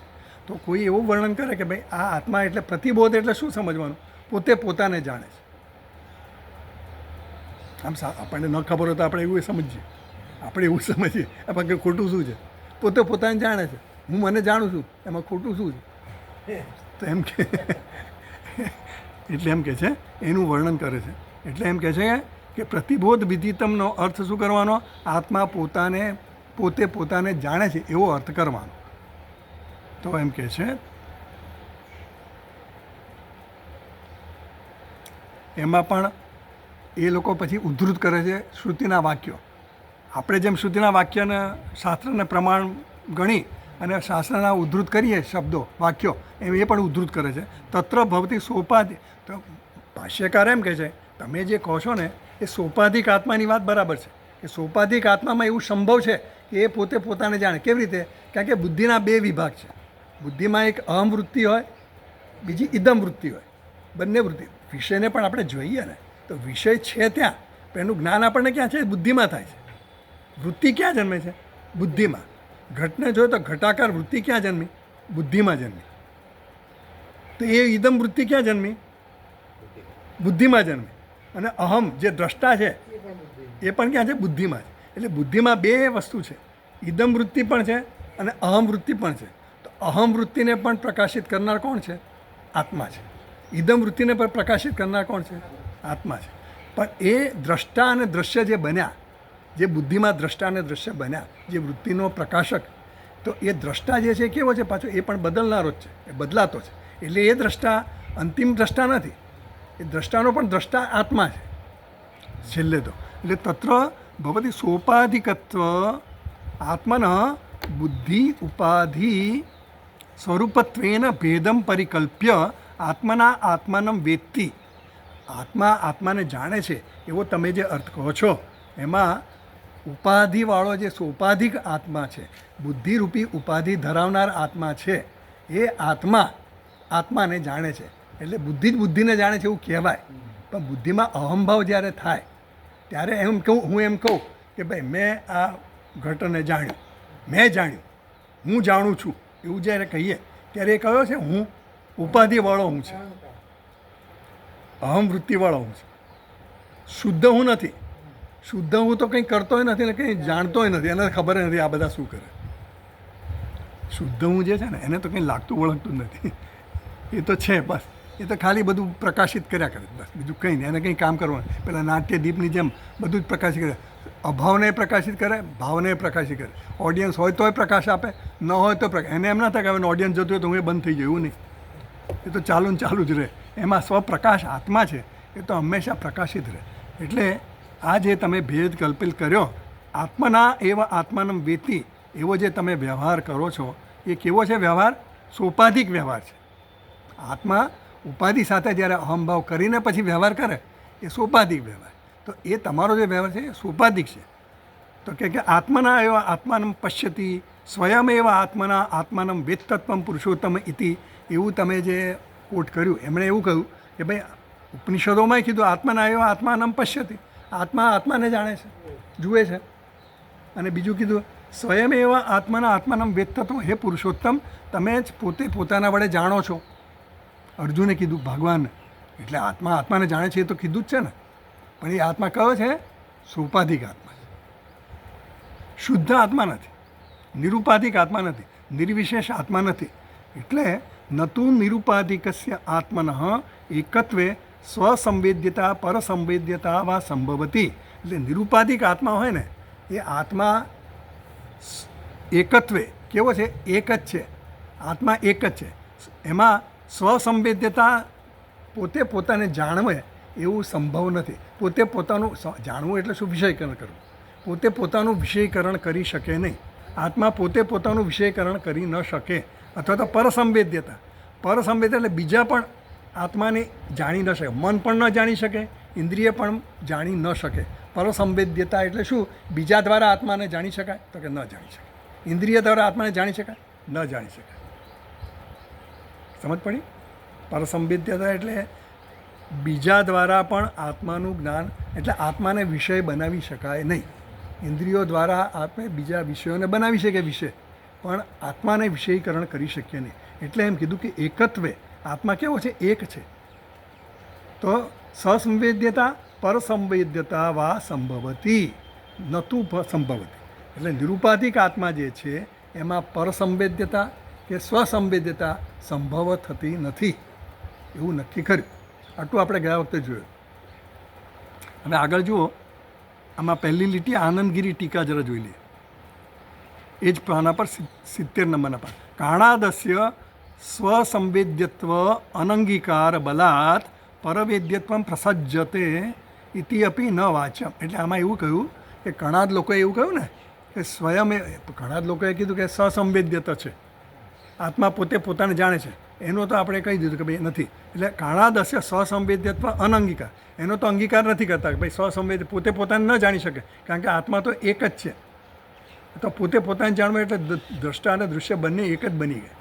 તો એ પોતે પોતાને ન જાણી શકે, કારણ કે એનું વિષયીકરણ કરી શકતો નથી આત્મા, કારણ કે દ્વિતીય કોઈ છે જ નહીં, એક જ છે આત્મા. તો પરસંવેદ્ય થાય કે નહીં, તો એની શંકા થાય કદાચ કોઈને કે ભાઈ બીજો તો એને વિષયીકરણ કરી શકે કે નહીં, આત્મા મન કરી શકે કે નહીં, ઇન્દ્રિય જોઈ શકે કે, તો કે ના, એનો પ્રસંગ પણ નથી થઈ શકતો. એ પ્રસંગ પણ ન આવી શકે કે પરસંવેદ્ય થાય આત્મા. એટલે એમ કીધું કે એ પણ તમારે સમજી લેવાનું, પરસંવેદ્યતા કેમ નથી થતી, કારણ કે આત્માનું વિષયીકરણ કોઈ ઇન્દ્રિય કે મન પણ કરી શકે નહીં, જે આપણા જ્ઞાનના કરણો છે. એટલે હવે કહે છે સંવેદન રૂપત્વાદ. હવે મીમાંસકો છે ને, મીમાંસકોનો મત પાછો એવો છે કે આત્માનો એક ભાગ છે ને એ બીજા ભાગને જાણે છે, એવો મીમાંસકોનો અભિપ્રાય એવો છે. એ લોકોના સંભાવો, એ લોકો એવું સમજે કે આત્માનો એક ભાગ છે ને એ દ્રષ્ટા છે ને બીજો ભાગ છે ને એ દૃશ્ય છે. જે આપણે બુદ્ધિ કીધી ને, એ બુદ્ધિમાં એક ભાગ કેવો છે, ઇદમ વૃત્તિવાળો છે, બીજો ભાગ કેવો છે, અહમ વૃત્તિવાળો. એમ એ લોકો એમ માને છે કે આત્માનો એક ભાગ બીજાને જાણે છે. એટલે આત્મા જાણે છે, એટલે આત્મા પહેલાં તો શું છે કે એ લોકો આત્માને જડ માને અને બંનેનો સંયોગ થાય છે એવું માને છે. તો જડ થાય અને સંયોગ થાય તો ચેતન અને જળ અંશનો સંયોગ છે એવું માને એ લોકો મીમાંસકો. તો એ સંભવ નથી, એટલે એ મત પણ નથી. પણ આ લોકોનો જે મત છે ને, કોનો, વૈશેષિકોનો, એ મતમાં તો શું છે કે એ લોકો જળ માને છે, દ્રવ્ય તરીકે માને છે. પણ આપણે જે એને નકારી કાઢ્યો, કારણ કે એ પણ એક અદ્વિતીય આત્માનો વિષયીકરણ કરી શકાય એવું નથી, એટલે એને પરસંવેદ્ય કે સ્વસંવેદ્ય સંભવ નથી એની રીતે. એ વાત થઈ. એટલે હવે કહે છે સંવેદન સ્વરૂપત્વાદ. આત્મા કેવો છે, સંવેદન સ્વરૂપવાળો છે. સંવેદન સ્વરૂપ એટલે સ્વપ્રકાશ છે. સંવેદન એટલે પોતે પોતાને જાણે, સંવેદન એટલે વેદન એટલે જાણો, સંવેદન એટલે સારી રીતે જાણો. આત્મા પોતે પોતાને જ જાણે એટલે સ્વયં પ્રકાશ છે એવું કહેવા માગે. એટલે આપણે વાંચીએ ભાષ્યમાં, સંવેદન સ્વરૂપત્વાત સંવેદનાંતર અપેક્ષા સંવેદનાંતર અપેક્ષા ચ ન સંભવતી યથા પ્રકાશસ્ય પ્રકાશાંતર અપેક્ષાયાઃ ન સંભવઃ તદ્વત. તો એમ કે છે સંવેદન સ્વરૂપત્વાત. સંવેદન સ્વરૂપત્વાત આત્મા કેવો છે, સ્વયં પ્રકાશ છે, સંવેદન સ્વરૂપ છે. સંવેદન સ્વરૂપ જુદું અને સંવેદનનો આશ્રય જુદો. સંવેદન એટલે જ્ઞાન, બરાબર. તો આત્મા કેવો છે, જ્ઞાન સ્વરૂપ છે, જ્ઞાતા નથી. તો એમ કે છે સંવેદન સ્વરૂપત્વાત સંવેદનાંતર અપેક્ષા. જ્યારે આત્મા સ્વયં પ્રકાશ છે તો એને બીજા પ્રકાશની જરૂર નથી. આપણે બીજા પ્રકાશની જરૂર ક્યારે પડે, જ્યારે અંધારું આ ઓરડામાં હોય તો પ્રકાશની જરૂર પડે, પણ લાઇટ હોય તો પછી બીજા પ્રકાશની જરૂર નથી. તો ન સંભવતી યથા પ્રકાશસ્ય પ્રકાશાંતર અપેક્ષા ન સંભવ તદ્વત. જેમ બીજા પ્રકાશ, દીવાને બીજા દીવાની જરૂર ન પડે એને પ્રકાશવામાં, સૂરજને જોવા માટે આપણે બેટરીને એની કંઈ જરૂર પડે નહીં. સ્વપ્રકાશ એ દેખાય જ છે. એટલે કોઈ પ્રકાશિત પદાર્થ હોય એને પ્રકાશિત કરવા માટે બીજા પ્રકાશની જરૂર નથી, પ્રકાશકની જરૂર નથી એમ કહેવા માંગે. એટલે સંવેદન સ્વરૂપત્વાદ સંવેદનાંતર અપેક્ષા ચ ન. એટલે જાગ્રત સ્વપ્ન સુષુપ્તિ શું યા સંવિત વિજૃંભતે એવું ત્યાં મનીષા પંચકમાં કીધું. જાગ્રત સ્વપ્ન સુષુપ્તિ આ બધી અવસ્થાઓ છે. જાગ્રત અવસ્થા, સુષુપ્તિ અવસ્થા, સ્વપ્ન અવસ્થા, આ બધી અવસ્થા હોવા છતાં એ બધી અવસ્થામાં ન બદલાતું તત્વ જે સંવિત છે એ કેવી છે, એ હંમેશા પ્રકાશિત કરે છે. આ બધી અવસ્થાઓને પ્રકાશિત કરે છે. અવસ્થાઓ તો બદલાતી છે પણ આ સંવિત તો બધામાં અનુસ્યુત છે. એમાં એને દરેક અવસ્થામાં એ રહેલી જ છે. એટલે એ કેવી છે, બદલાયા વગર નિત્ય છે. બધી જ અવસ્થામાં રહેલી છે, અનુસ્યુત છે, એમાં ને એમાં છે. એટલે જાગ્રત સ્વપ્ન સુષુપ્તિ બધી જ અવસ્થામાં સ્પષ્ટપણે પ્રગટ થાય છે. બીજું કેવું છે, આ તિર્યક નર દેવતા ભીહી અહમ ઇત્યંતસ્ફુટા ગૃહ્યતે. એટલે આ નર હોય, દેવતા હોય, પ્રાણી હોય, કોઈ પણ પ્રાણી હોય, વાઘ સિંહ જંતુ હોય કે દેવતા હોય કે નર હોય, બધા અહમ અહમ અહમ એ રીતે હંમેશા એ આ તત્વ જે છે, સંબિત જે છે એ હંમેશા પ્રગટ થઈ રહ્યું છે. એટલે એ નિત્ય છે એવું કહેવા માગે છે. એટલે કેવું છે, સ્વપ્રકાશ છે. પાછું એના માટે કોઈ ઇન્દ્રિયની કે એની જરૂર નથી. નર હોય, દેવતા હોય, તિર્યક એટલે કે પશુ હોય કે પછી કોઈ પણ જીવજંતુ હોય, એને પ્રકાશવા માટે બીજા કોઈ ઇન્દ્રિયોની કે એની જરૂર નથી. કોને? આ સંબિતને પ્રકાશવા માટે, આત્માને પ્રકાશવા માટે. એ બધામાં રહેલું છે એ તત્વ. તો એ કેવું છે, સંવેદન રૂપત્વ સ્વરૂપ છે. સ્વરૂપ જેમ અગ્નિનું સ્વરૂપ શું છે? ઉષ્ણતા. તો ઉષ્ણતા વગર અગ્નિ હોય નહીં. જો એ જ્યાં ઉષ્ણતા ન હોય તો એને અગ્નિ ન કહેવાય, કારણ કે ઉષ્ણતા અને અગ્નિ હંમેશા સાથે જ જાય. એમ સ્વરૂપ જે છે, સ્વયં પ્રકાશ સ્વરૂપ આત્મા છે, એનું સ્વરૂપ છે એ પ્રકાશિત થયા જ કરે. એટલે એને પ્રકાશિત કરવા માટે બીજા કોઈ પ્રકાશક પદાર્થની જરૂર નથી એમ કહેવામાં આવે. એટલે આત્મબોધમાં એવું કહ્યું, સ્વબોધે ના અન્ય બોધેચ્છા બોધ રૂપતયા આત્મના. આત્મા પોતે કેવો છે? બોધ સ્વરૂપ છે. તો આત્મા જે બોધ સ્વરૂપ છે એને પ્રકાશિત કરવા માટે બીજા જ્ઞાનની જરૂર, એને જાણવા માટે, સ્વપ્રકાશ છે એને જાણવા માટે બીજા બોધની, બીજા જ્ઞાનની જરૂર નથી એમ કહે છે. ન દીપસ્ય અન્ય દીપેચ્છા. બીજા એક દીપને બીજા દીપની ઈચ્છા નથી, અપેક્ષા નથી. જે દીપ પ્રકાશિત હોય એને પ્રકાશિત થવા માટે બીજા દીપની, એને જોવા માટે આપણે, પછી એના જ્ઞાન માટે આપણે એની જરૂર. આત્મા કેવો છે? જ્ઞાન સ્વરૂપ છે. તો આત્માને જાણવા માટે આપણે બીજા કોઈ જ્ઞાનની જરૂર નથી. તો આપણે શું કરીએ છીએ? અજ્ઞાન દૂર કર્યું, બીજા દોડીએ. આપણે જે આપણામાં જે અજ્ઞાન છે એને દૂર કરીએ છીએ. જ્ઞાન તો છે જ, હું તો જ્ઞાન સ્વરૂપ છું જ, પણ મને જે મારા વિશેના જે બધા ભ્રમો છે એ ભ્રમિત ખ્યાલોને દૂર કરવાનું કામ જ આપણે કરીએ. જ્ઞાન તો સ્વપ્રકાશ છે, એ તો છે જ. એટલે એને કંઈ પ્રગટ કરવાનું નથી કે એને કંઈ આમ નવેસરથી જાણવાનું છે એવું એ નથી, તો છે જ. અવરોધો છે. હા, આવરણ દસમો છે જ, પણ દસમો ખોવાઈ ગયો છે એ ખ્યાલ છે ને, જે ભ્રમ છે ને એ ભ્રમ જ દૂર કરવાનો છે. દસમો તો છે જ, પણ પેલાને ખબર નથી એટલે બિચારો શોધે છે. એટલે આ વસ્તુ સમજવાની કે ભાઈ આ આત્મા તો છે જ. એટલે એમ કીધું કે સંવેદન સ્વરૂપત્વાત, સંવેદન અંતર અપેક્ષા બીજા જ્ઞાનની, બીજા પ્રકાશની અપેક્ષા રહેતી નથી. ન સંભવતી યથા, એવી રીતે.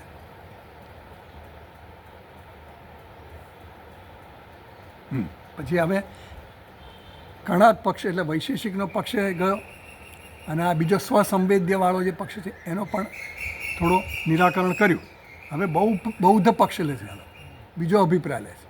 એટલે આ બધા દર્શનનો અભિપ્રાય આપીને આપણને તો એમ થાય કે આ બધાની શું જરૂર છે? વેદાંતનો જે સિદ્ધાંત છે આપણને ખબર પડી ગઈ, ભાઈ ચલો ને કે આત્મા સ્વરૂપ છે, જ્ઞાન સ્વરૂપ છે આ. તો આની શું જરૂર? પણ આપણા મનમાં અત્યારે નથી ઉઠ્યું, ક્યારેક ઉઠે એટલા માટે આ ક્લેરિફિકેશનમાં સ્પષ્ટતા કરવા માટે આચાર્ય આપણને કહે છે.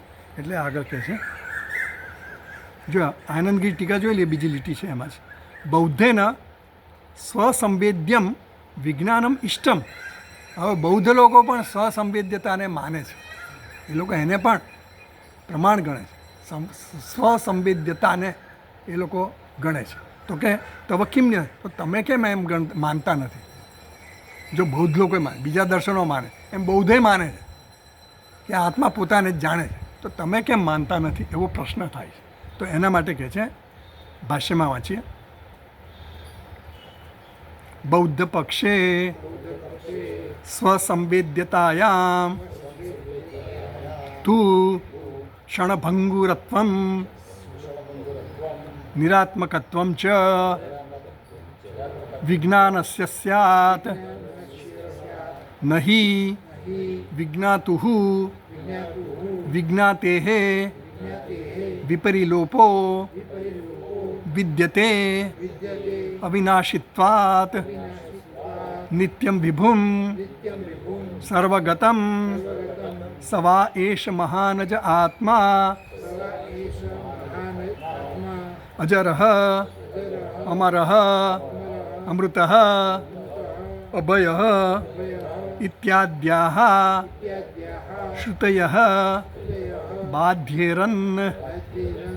તો એમના અભિપ્રાયનો હવે દોષ બતાવે છે બૌદ્ધ પક્ષે સ્વસંવેદ્યતાયામ તું ક્ષણભંગુરત્વમ. બુદ્ધનો પક્ષ જે છે કે સ્વસંવેદ્યતા, પોતે જ પોતાના આત્મા પોતે જ પોતાને જાણે છે એવો જે પક્ષ છે એમાં તો શું થાય, ક્ષણભંગુરત્વનો દોષ આવે છે. એ આપણને સમજાવશે કેવી રીતે આવે છે. તો એમ કહે છે કે ક્ષણભંગુરત્વમ. તો ક્ષણભંગુરત્વમ એટલે શું? આત્મા કેવો છે? ક્ષણિક છે. બૌદ્ધ પક્ષમાં એવું કહે છે તો જુઓ એમાં આનંદગીરી ટીકા જરા લઈ લઈએ.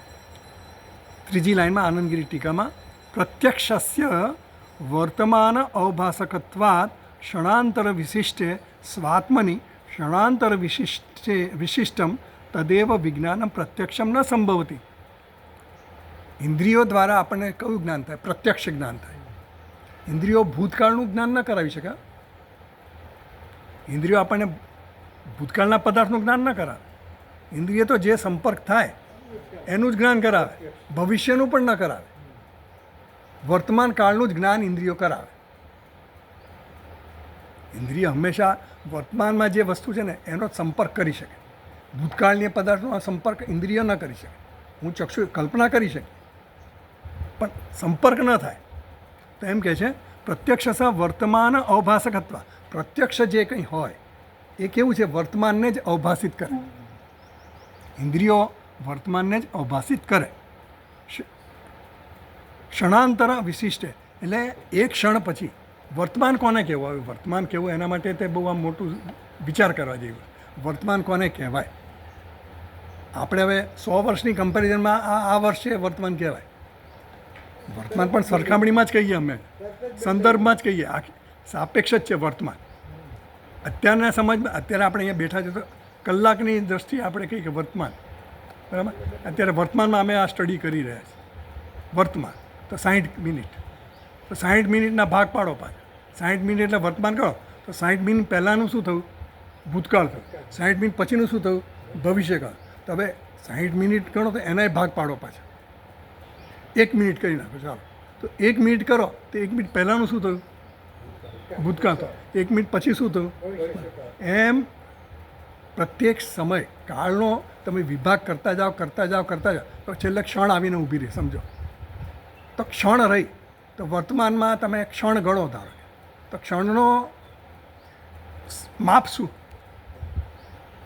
ક્ષણને પણ હજી ક્ષણે એક શબ્દ છે, સમજો ક્ષણ બોલીએ છીએ એ પણ ક્ષણ પણ આમ એ લોકો કહે કે પેલું કમળની પાંદડી હોય ને કૂણી એકદમ, એમાં 100 એમ પોરવીએ ને આપણે એ વખતે એવું કહેતા કે 100 પોરવો તો જેટલો સમય એ 100ને આમ છેદ કરતા થાય એટલા ક્ષણ એને ક્ષણ કહેવાય, એટલા સમયને ક્ષણ કહેવાય એવું એ લોકો માને. પણ ધારો કે ક્ષણ માનો તો શું થાય? ક્ષણ એક વર્તમાનમાં ક્ષણ થઈ તો ક્ષણ પહેલાંની જે ક્ષણ છે એને શું થયું? ભૂતકાળ થયો. ક્ષણ પછીની ક્ષણ શું થાય? તો એ લોકો એમ કહે છે કે આત્મા જે છે એ ક્ષણિક છે. આ ક્ષણે વર્તમાનમાં જ આત્મા છે. આ ક્ષણનો જે આત્મા છે એ આ ક્ષણ પહેલાં આત્મા નહોતો. આ ક્ષણમાં વર્તમાનમાં છે અને ક્ષણ પછી પણ નથી. એટલે આત્મા કેવો થઈ ગયો? ક્ષણિક થઈ ગયો. દરેક વખતે આત્મા બદલાતો છે. એટલે આ આત્મા જે વર્તમાનનો આત્મા છે એ પૂર્વનો જે આત્મા છે એને જાણતો નથી. ભવિષ્યમાં જે આત્મા આવવાનો છે એને પણ જાણતો નથી. તો આત્મા કેવો થયો? ક્ષણભંગુર થઈ ગયો. સમજ પડી? એ લોકો સ્વસંવેદ્ય એટલે પોતે પોતાને જાણે છે. તો કયો આત્મા કોને જાણે છે? સમજ પડી? આની ક્ષણ પહેલાંનો આત્મા છે એ ખબર નથી. કારણ કે ખબર રાખવાવાળો કેવો હોય છે? જાણનારો કોઈ હોય તો ખબર રાખી કહેવાય ને. આજે જન્મ ને મૃત્યુનો જન્મ મારો થયો એ તો હું નથી કહી શકતો મારો જન્મ થયો. મારા જન્મ પહેલાં જે હોય અને મારા જન્મ પછી હોય એ જ કહી શકે ને. મૃત્યુ વિશે પણ મારા મૃત્યુ પછી જે હોય એ જ કહી શકે મારું મૃત્યુ થયું. હું ન કહી શકું. એટલે આ સમયની વાત એવી છે. એટલે ક્ષણ પણ એવી છે કે ક્ષણ પણ કહેનારો જે છે આત્મા એ કેવો થઈ જાય પછી? ક્ષણ પણ રહે નહીં ખરેખર તો. કારણ કે ભવિષ્યને ભૂત જ રહે. તો વર્તમાનમાં તો રહ્યું શું? તમે વર્તમાનમાં જે રહ્યો એ સત્ય સિવાય કે આત્મા સિવાય બીજું કંઈ રહ્યું નહીં આમ તો ખરેખર. પણ એ લોકો જો આત્માને ક્ષણિક માને તો આત્માના ક્ષણના વિભાગ કરતાં શું રહે? શૂન્ય થઈને ઊભું રહે. એવી પરિસ્થિતિ આવી જાય કે કોઈ એમનો વિભાગ જ ન થઈ શકે તો શૂન્ય થઈ ગયું. તો એમ કહે છે શૂન્ય થઈ ગયું તો આત્મા રહ્યો નહીં. કારણ કે સાક્ષી રહેવો જોઈએ ને કહેવાવાળો કે હું છું ભાઈ, હું જાણું છું મને, એવું કહેવાવાળો હોવો જોઈએ ને કોઈ છે જ નહીં, તો નિરાત્મા થઈ ગયો. એટલે એમાં દોષ શું આવી ગયો? ક્ષણભંગુરત્વમ નિરાત્મકત્વમ ચ વિજ્ઞાનસ્ય સ્યાત. તો આ વિજ્ઞાન કેવું થઈ ગયું? નિરાત્મ થઈ ગયું, આત્મા રહિત થઈ ગયું, સાક્ષી વગરનો થઈ ગયો. એટલે નિરાત્મા થઈ ગયું, ક્ષણભંગુર થઈ ગયું. તો એવો આત્મા હોય તો અમને એવો આત્મા જોઈતો નથી ભાઈ. અમે એવા આત્માને પ્રમાણ ગણતા નથી. આત્મા જ્ઞાન સ્વરૂપ છે ને. જ્ઞાન કેવું છે? સત્યમ જ્ઞાનમ અનંતમ બ્રહ્મ. એ જ્ઞાન કેવું છે? નિત્ય છે. આત્મા કેવો છે? નિત્ય છે. તો એ નથી. નહીં તો શ્રુતિનો વિરોધ થાય છે. કારણ કે એનો પ્રમાણ શું પાછું તમે કીધું એટલે કંઈ થોડું માની લેવાય. તો કે શ્રુતિનો પણ આમાં વિરોધ. નહીં વિજ્ઞાતુ વિજ્ઞાતે વિપરીલોપ વિદ્યતે અવિનાશિત્વાત. વિજ્ઞાતાની વિજ્ઞપ્તિનો ક્યારેય લોપ થતો નથી. દ્રષ્ટાની દ્રષ્ટિનો ક્યારેય લોપ થતો નથી. મતાની મતિનો ક્યારેય લોપ થતો નથી. કેમ? તો કે અવિનાશિત્વાત. એ અવિનાશી છે. દ્રષ્ટાની દ્રષ્ટિનો ક્યારેય લોપ થતો નથી. દ્રષ્ટા અને દૃશ્ય, આપણે જ્યારે દ્રષ્ટા ક્યારે હોય? દ્રશ્યની સરખામણીમાં આપણે દ્રષ્ટા કહીએ એના સંદર્ભમાં. વક્તા તો શ્રોતાની સરખામણીમાં આપણે વક્તા બનીએ. એમ જે કંઈ પણ આપણે જોઈએ, દ્રષ્ટા, શ્રોતા, મનતા જે કંઈ પણ છે એ કેવો છે? બદલાતો અંશ છે. એ દ્રષ્ટા બદલાતો છે. દ્રશ્ય જેમ બદલાય એમ દ્રષ્ટા બદલાય. જ્ઞાતા બદલાય, જ્ઞેય પદાર્થ બદલાય એમ જ્ઞાતા બદલાય. તો એમ કહે છે નહીં વિજ્ઞાતું વિજ્ઞાતે. પણ એ વિજ્ઞાતા જે છે, મૂળ વિજ્ઞાતા કેવો છે? એ તો જ્ઞાન સ્વરૂપ જ છે. એ દ્રષ્ટા બનતો નથી. એ તો જ્યારે સામે દૃશ્ય પદાર્થ આવે ત્યારે એમાં આત્મભાવ કરી અને પછી એ દ્રષ્ટા બને. દૃશ્ય જ્યારે હોય ત્યારે જ દ્રષ્ટા જન્મે. દૃશ્ય ન હોય તો દ્રષ્ટા ન જન્મે. કોઈ પણ સામે વિષય પદાર્થ આવે ત્યારે જ દ્રષ્ટા કહેવાય. શ્રોતા આવે ત્યારે જ વક્તા કહેવાય. શ્રોતા ન હોય તો વક્તા ન હોય. પિતા ક્યારે કહેવાય? પુત્ર જન્મે તો. પુત્ર જ ન હોય તો પિતા ના કહેવાય. કોઈ વ્યક્તિ પિતા નથી. પત્ની ક્યારે કહેવાય? પેલો લગ્ન કરે અને પતિ બને ત્યારે. એમને કોઈ સ્ત્રી પત્ની નથી, કોઈ પુરુષ પતિ નથી. સાપેક્ષ જ છે હંમેશા. એટલે દ્રષ્ટા અને દૃશ્ય એ પણ કેવા છે? સાપેક્ષ છે. પણ જે વિજ્ઞાતા જે છે, જે જ્ઞાન સ્વરૂપ આત્મા છે, એ કેવો છે? એ તો દ્રષ્ટાય નથી, શ્રોતાય નથી, મતાય નથી, મનતાય નથી, કંઈ પણ નથી, કરતા ભોગતા કંઈ જ નથી. પણ એક એ સ્વરૂપ છે એનું. એટલે જે વખતે સ્વરૂપ છે એટલે શું? એ તો હંમેશા છે જ. જ્ઞપ્તિ સ્વરૂપ, એ જ્ઞાન સ્વરૂપ. જેની સાથે જોડાય એને પ્રવૃત્તિ કરે. દ્રષ્ટા સાથે જોડાય તે જોવાનું કામ કરે. શ્રોતા સાથે જોડાય, વક્તા સાથે જોડાય. શ્રોતા સાથે જોડાય ત્યારે સાંભળવાનું કામ કરે. નહીં તો એ જોડાયને તો સાંભળાય નહીં પાછું. એટલે એકલો વક્તાનું કામ નથી.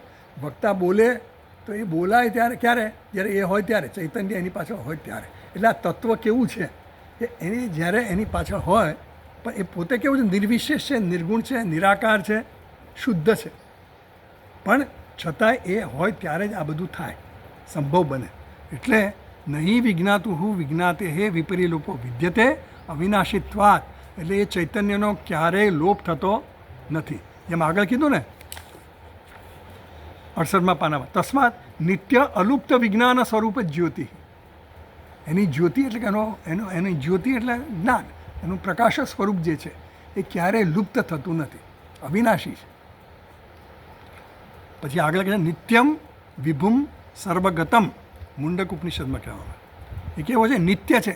વિભુમ વિવિધેન ભવતી. વિભુમ એટલે અનેક રૂપે ભાસી રહ્યો છે. જેમ કે ને નરસિંહ મહેતાએ શું કીધું?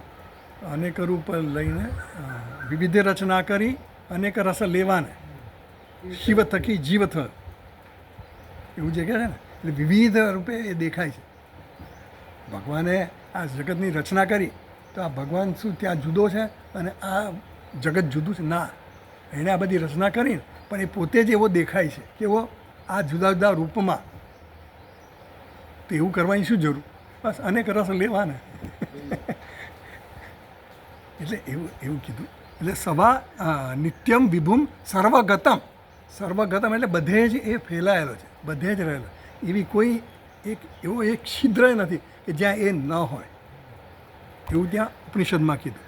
એટલે તમે જે સસંવેદ્યતા કહો છો એ તો ક્ષણભંગુર થાય, શૂન્ય થઈ જાય આત્મા. પણ આ આત્મા તો કેવો છે? સર્વવ્યાપી છે, શાસ્ત્ર કહે છે. અને કેવો છે? વિભૂમ છે, સર્વવ્યાપી છે. શૂન્ય હોય તો વ્યાપી કેવી રીતે થાય?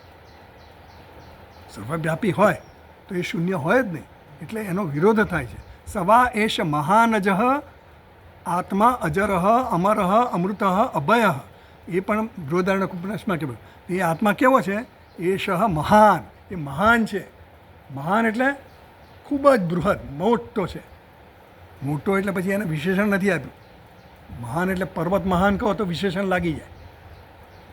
પર્વત નામનું વિશેષણ લાગી ગયું તો પર્વત કેવો થઈ ગયો? મહાનતા કેવી થઈ ગઈ? પર્વત જેટલી લિમિટેડ થઈ ગઈ, મર્યાદિત થઈ ગઈ. કોઈ પણ વિશેષણ વાપરો એટલે મર્યાદિત કરી નાખે. તો મહાન ખાલી કહો ને તો મહાન એટલે મહાન, પછી એની કોઈ કમ્પેરિઝન, એની સાથે કોઈ સરખામણી ન થાય. એટલે મહાન કેવો છે? અજ છે. અજ એટલે કેવો? અજન્મા છે. એટલે એનો જન્મ નથી. હવે જન્મ હોય તો એના વિકારો આવે બધા. ષડ વિકાર ક્યારે આવે? જન્મથી શરૂ થાય. તો એમાં કોઈ વિકાર નથી. પછી કેવો છે? આત્મા અજરહ, જરા નથી, ઘડપણ નથી, એટલે વિકાર આવી જ ગયો એમાં. પછી અમરહ, અમરહ એટલે શું? મૃત્યુ વગરનો છે, મૃત્યુ રહિત છે. અમૃત, અમૃત સ્વરૂપ છે. એથી અભય, ભય રહિત છે. આવું જ્યારે શ્રુતિમાં કહેવામાં આવ્યું તો આ શ્રુતિનો પણ તમે જે સસંવેદ્યતાનો અર્થ કર્યો કે પ્રતિબોધનો અર્થ તમારે સ્વસંવેદ્યતા કરવાનો, તો એ અર્થ પણ તમે જે કહ્યો એ અર્થ લાગુ પડતો નથી, એવું ત્યાં કહ્યું. એટલે આ બધી શ્રુતિનો બાધ થઈ જાય જો તમારો અર્થ કરીએ તો. એટલે આ શ્રુતિ પ્રમાણ બને રહે નહીં, એવું થયું. હા, વિભુ એટલે વિવિધે ને ભવતી, જુદી જુદી રીતે બની ગયો એ. અને સર્વગત એટલે સર્વવ્યાપી છે, બધે જ રહેલો છે. જેમ પેલું કે અપર્યગાત શુક્રમ કાયમ વર્ણમ, એ જે કીધું હા, પરિતઃ અગાત એટલે ચારે બાજુથી બધે જ રહેલો છે. આ બધા જુદા જુદા શબ્દો વપરાય ઉપનિષદ. તો આપણે જોઈએ, ચલો આગળ. અહીંયા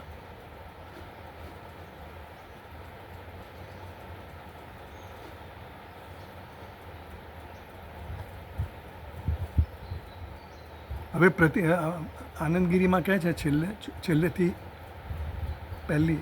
આગલી લાઈન, પ્રતિબોધ વાક્યસ્ય અર્થાંતરમ શંકતે.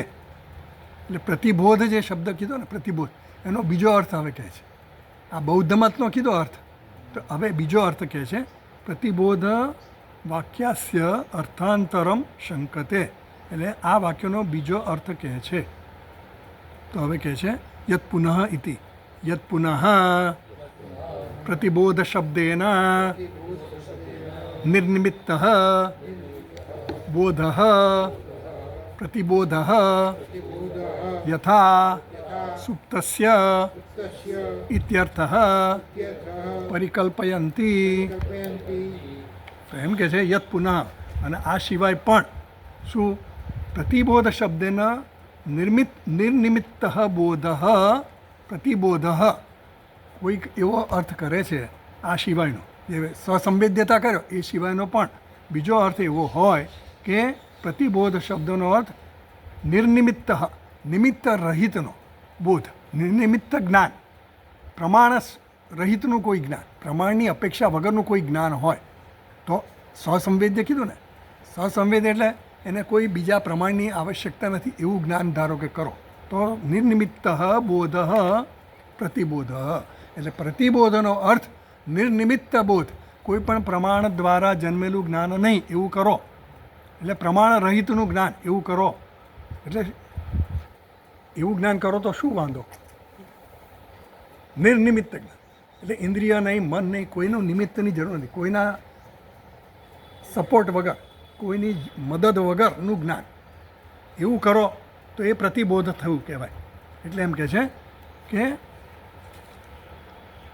યથા સુષુપ્તસ્ય ઇત્યર્થમ પરિકલ્પયન. જેમ સુષુપ્તિમાં છે, હવે આપણને ઊંઘ આવતી હોય ને, ઊંઘ તો આપણે ઊંઘ આવે, નાનું બાળકે ઊંઘી જાય તો આપણે વાતો કરતા હોય, એને રમાડતા હોય, રમાડતા એ ઊંઘી જાય ને, તો ઊંઘ આવે તો પછી આપણે એને કહેતા હોય, એ વાર્તા સાંભળતો તો જાય બિચારો, પણ પછી એને ઊંઘ ઘેરાવા માંડે. એટલે ઊંઘ એનો બરાબર એને કબજો લઈ લે, પછી આંખો બંધ થઈ જાય. એમ આપણું એ થાય. ધારો કે બહુ ઉજાગરા કર્યા તો પછી વાંચતા વાંચતા આપણને ઊંઘ આવી જાય, સાંભળતા સાંભળતા ઊંઘ આવી જાય, ઝૂકું આવી જાય, કંઈક આવી જાય. પછી એ ઊંઘે આપણો કબજો લઈ લીધો કહેવાય કે નહીં. આપણે ઊંઘના વશમાં થઈ ગયા. હું જાગવા ઈચ્છું તો એ આંખો આમ બંધ જ થઈ જાય. એમ પેલું બાળકનું એવું જ થઈ જાય. તો એમ કહે છે કે યથા સુપ્તસ્ય, એટલે એમાં કોઈ પ્રયત્ન નથી. પછી પ્રયત્ન કરે તો ઊંઘ માટે, ઊંઘ જ્યારે ઘેરાઈ જાય ને માણસ, પછી એને ઊંઘવા માટેનો પ્રયત્ન કરવો પડતો નથી. એ વગર પ્રયત્ન ઊંઘી જાય. સમજ પડી? એટલે નિર્નિમિત્તનો આવી રીતે કહે એને કોઈ પ્રયત્નની જરૂર નથી. એને આ જ્ઞાન થવા માટે કોઈ પ્રયત્નની જરૂર નથી, કોઈ સપોર્ટની જરૂર નથી. એવું જ્ઞાન એટલે નિર્નિમિત્ત બોધ, એવું જો કરીએ. સુષુપ્તિમાં જેમ આપણને આનંદ મળે છે, સુષુપ્તિમાં આનંદ મળે છે, આપણે જાણતા નથી, પણ સુષુપ્તિનો આનંદ છે એ બધાને ખબર છે, કારણ કે ત્યાં આપણું સ્વરૂપ છે અને આનંદ સ્વરૂપ પૂરી રીતે રહેલું છે. પણ ત્યાં અજ્ઞાન છે એટલે આપણને ખબર નથી. અને પછી ઊંઘીને ઉઠીએ ત્યારે આપણે કહે કે સુખમ અવાજ સાપસામ, હું સુપેથી સૂતો, મને સરસ ઊંઘ આવી ગઈ, મજા આવી ગઈ. તો એમ કહે છે કે સુષુપ્તિમાં પુરુષને જે આનંદનો સાક્ષાત્કાર થાય એ કેવો થાય છે? કોઈ પ્રયત્ન રહિતનો આનંદ છે. એમ આ જે પ્રતિબોધ શબ્દ છે એનો અર્થ એવો કરો કે નિર્નિમિત્ત આનંદ, તો શું વાંધો? એવી કલ્પના કરીએ તો શું વાંધો? એમ એટલે એ લોકો એવી કહે છે કે આવું અમને સુષુપ્તિનો આનંદ જેમ પ્રયત્ન વગર થયો એવું જ્ઞાન થાય. આમ ચમત્કારથી કોઈને કહે ને કે મને તો પ્રયત્ન, મને આમ ઝપકી ગયું, મને દર્શન થઈ ગયા, લાઇટ દેખાઈ ગઈ, જ્યોતિ દેખાઈ ગઈ, એકદમ આમ અચાનક સાક્ષાત્કાર થઈ ગયો, એવું આપણે એવું સાંભળતા હોય ને કહેતા હોય. તો એવું જ્ઞાન છે આ? તો કે એવું નથી. આ પ્રતિબોધનો અર્થ એવો કરે એ લોકો, ઘણા લોકો આવો કરે. પ્રતિબોધ એટલે શું? આમ ચમત્કારિક રીતે તમને જ્ઞાન થઈ ગયું, ફ્લેશમાં, એમ ફ્લેશ થઈ ગઈ, મને આમ ઝપકી ગઈ, એકદમ જ્ઞાન થઈ ગયું, બસ હવે હું કલ્યાણ, મારું કલ્યાણ થઈ ગયું, હું કૃતકૃત્ય થઈ ગયું, એવું એવું જે જ્ઞાન છે એવા એને પ્રતિબોધ કહે છે. એમ તો એમ કહે છે. તો એમાં 70મા પાના પર આનંદગીરી ટીકા જરા જોઈએ,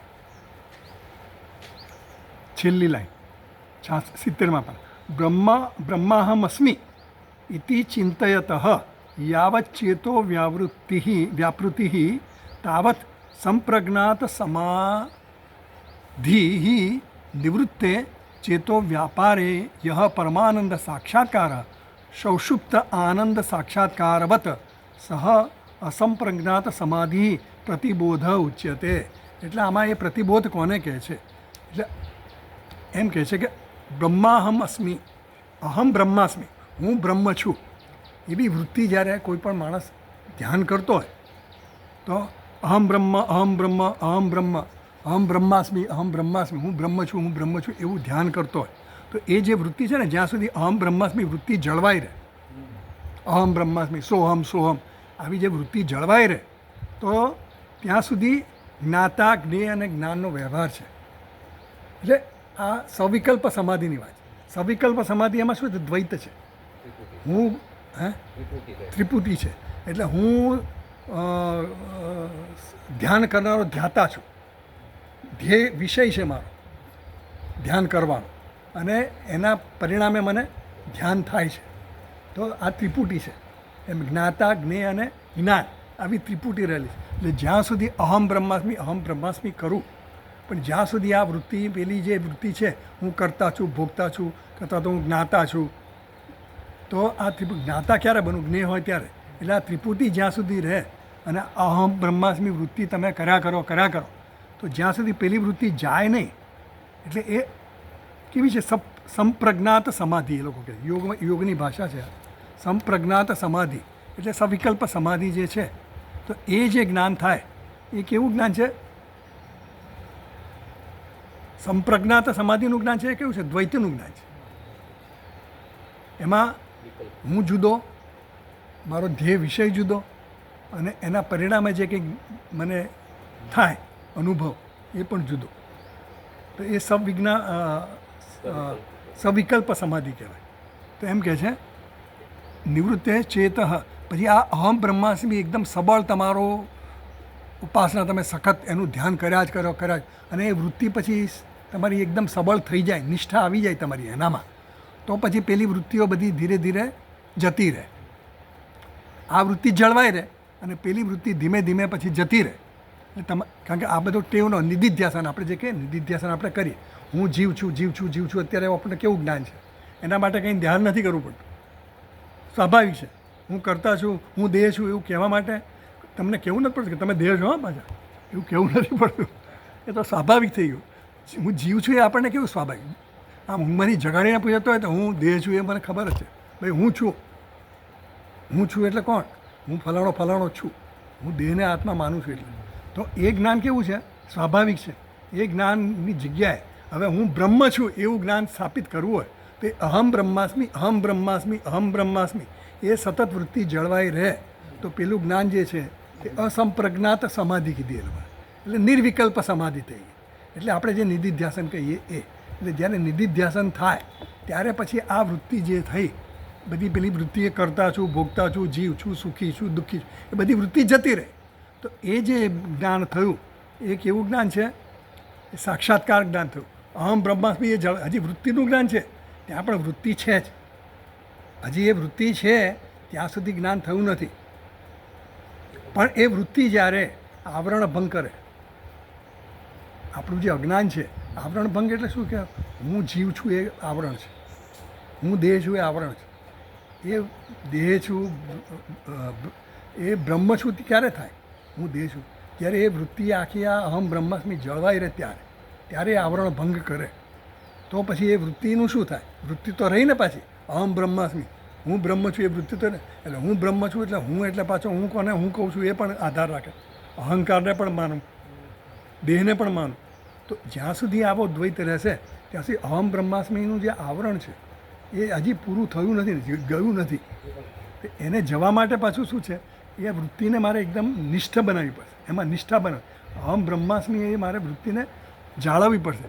એટલે જ્યારે હું એ વૃત્તિને બરાબર અપરોક્ષ બનાવું, જેમ અત્યારે હું જીવ છું એ અપરોક્ષ છે, હું સુખી છું દુઃખી છું એ અપરોક્ષ જ્ઞાન છે, એવું જ્ઞાન જ્યારે મને થાય ત્યારે પછી કેવું થાય મને કે હું બ્રહ્મ છું એવું જ્ઞાન થાય તો એ આવરણ ભંગ થયો કહેવાય.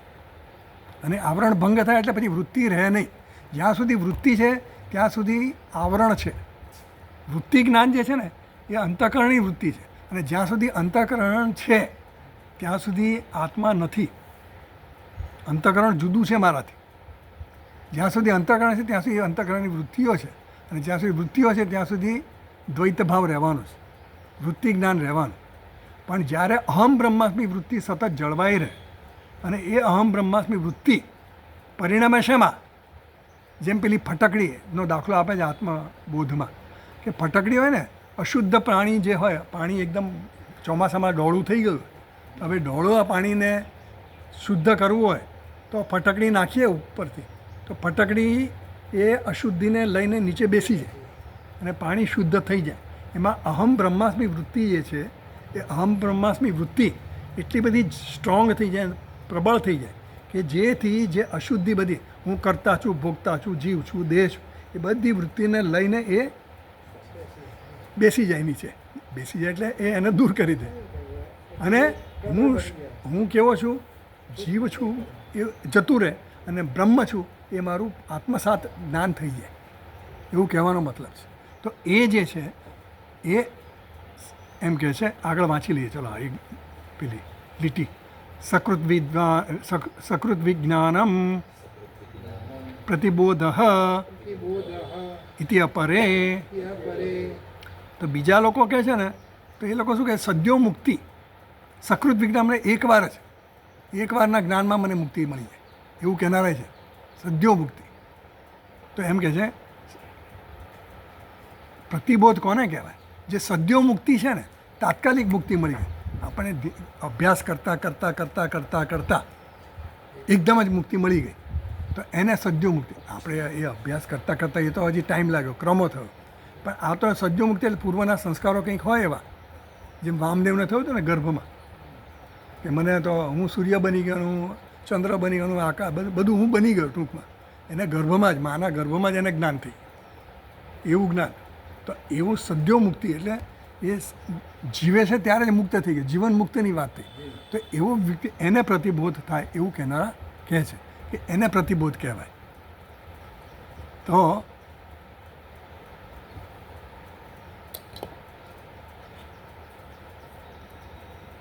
એના માટે વાર્તિક આપ્યું છે ત્યાં આનંદગીરીમાં 72માં પાના પર.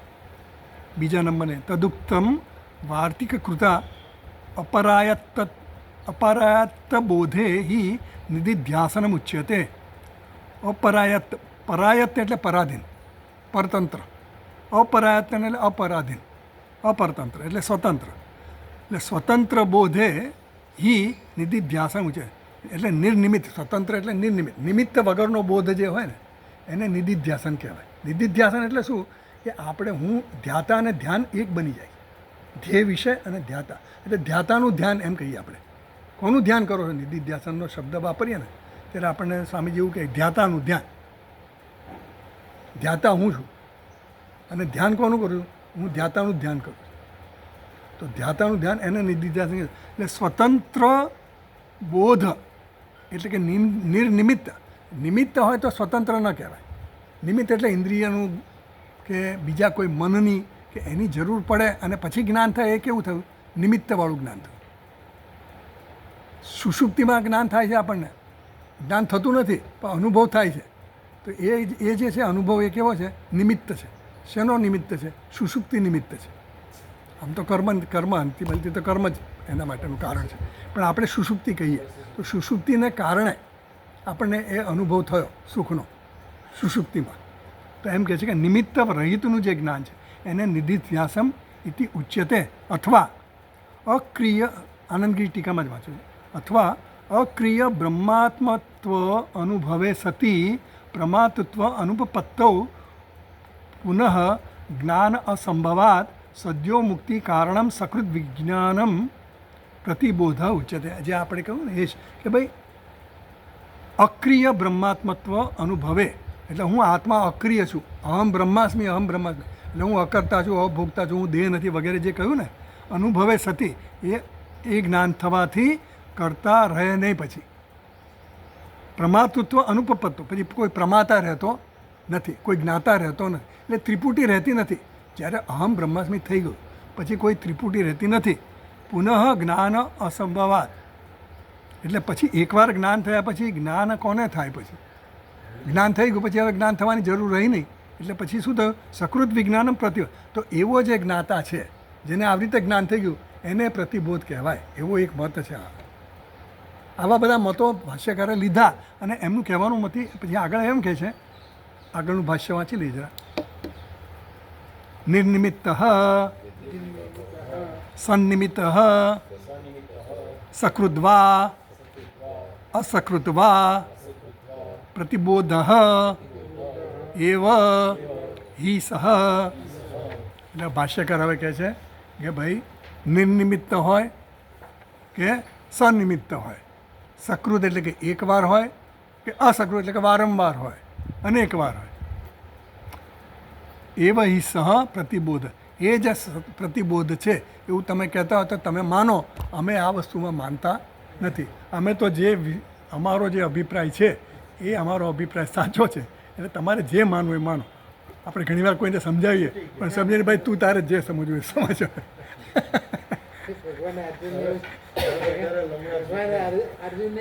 હા, હવે તું નિશ્ચય લે ભાઈ, તારે જે નિશ્ચય કરવો એ કર. મેં તો તને આ જે કહેવાનું હતું એ બધું કહી દીધું અને હજી તને કોઈ શંકા હોય તો હું તને વધારે કહું. પણ એટલે અર્જુને કીધું કે મને હવે શંકા નથી રહી, હવે મને જ્ઞાન થઈ ગયું, સ્મૃતિર્લબ્ધા. એમ ભાષ્યકાર કહે છે કે ભાઈ હવે તને એકવાર થયું કે બે વાર થયું, અનેક વાર થયું, નિમિત્તથી થયું, વગર નિમિત્તે થયું, જે થયું એ. પણ અમારો જે નિર્ણય છે ને એ અમારો નિર્ણય ફાઇનલ છે, અંતિમ છે. એટલે અમે તો આ જ વસ્તુ કહીએ છીએ અને એ જ યોગ્ય દર્શન છે એવું કહેવામાં. ચાલો. ઓમ પૂર્ણમદ પૂર્ણમિદમ પૂર્ણાત પૂર્ણમુદચ્યતે પૂર્ણસ્ય પૂર્ણમાદાય પૂર્ણમેવાવશિષ્યતે. ઓમ શાંતિ શાંતિ શાંતિ. શંકરમ શંકરાચાર્યમ કેશવમ બાદરાયણમ સૂત્રભાષ્યકૃતૌ વંદે ભગવन्तૌ પુનઃ પુનઃ. ઈશ્વરો ગુરુરાત્મેતિ મૂર્તિભેદવિભાગિને વ્યોમવદ્વ્યાપ્તદેહાય દક્ષિણામૂર્તયે નમઃ. ઓમ શાંતિ શાંતિ શાંતિ. હરિ ઓમ શ્રી ગુરુભ્યો નમઃ હરિ ઓમ.